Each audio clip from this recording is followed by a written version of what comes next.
Welcome to this video on the Tableau interface. You can download the exercise workbook to follow along in your own copy of Tableau. We're currently on a sheet. Sheets are where we can build visualizations. Let's go over some of the various areas of the screen. At the top, we have the menus. The layout may look slightly different on a Mac. The menus contain a lot of powerful options. I recommend clicking through to see what options they contain. Below is the toolbar, with buttons like Save and Undo. Many of these buttons are contextual to what's going on in the sheet. For example, the Clear Sheet button is unavailable here because there's nothing on the sheet. If we have a sheet that has data, the Clear Sheet button is no longer grayed out, and if we click on the drop-down, we see there's options to clear specific aspects. The logo button here brings us back to the Start experience, where we can access saved data sources, recently opened or pinned workbooks, etc. To the left of the screen is the Data pane. If we're on the Data tab, the top lists all open data sources, and depending on which one is selected, the fields from that data source are listed below, broken out by dimensions and measures. The Data pane will also show any sets or parameters we may have. If we open the Map Layers or the Format pane, these temporarily cover the Data pane. To get back to the underlying Data pane, simply close whatever's on top of it. The Data pane can also be minimized, like so, and then re-expanded. Down here at the bottom is the status bar. This shows the number of marks in the view as well as other summary information. If we click to the Analytics tab, we can bring out pieces of our analysis directly as drag and drop elements. If they're not relevant to the type of view, certain elements will be grayed out, such as totals on a timeline. If we select something like a trend line, we can bring it out to any of these drop areas to control aspects of its properties, like model type and which measure it should apply to.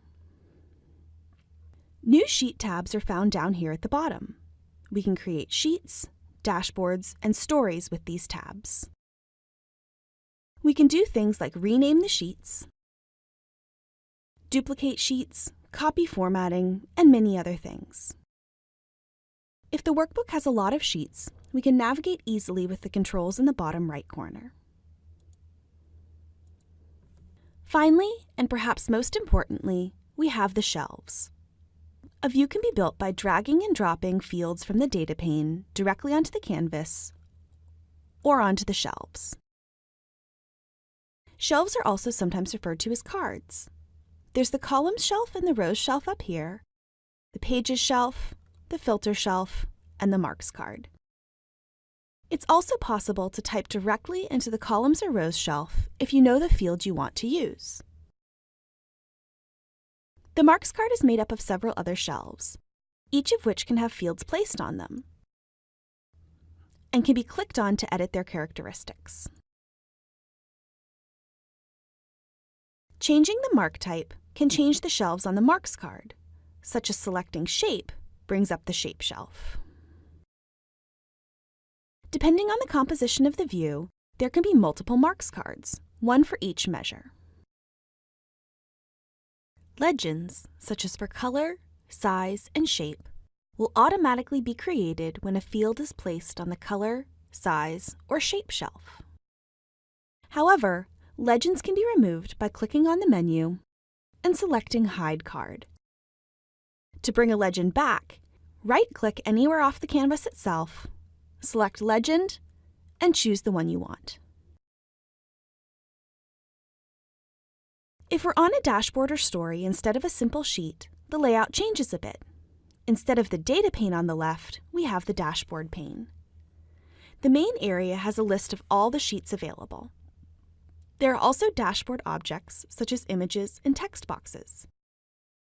There's also sizing options, and the device preview helps design dashboards for mobile devices. Thank you for watching this video on the Tableau interface. We invite you to continue with the free training videos to learn more about using Tableau.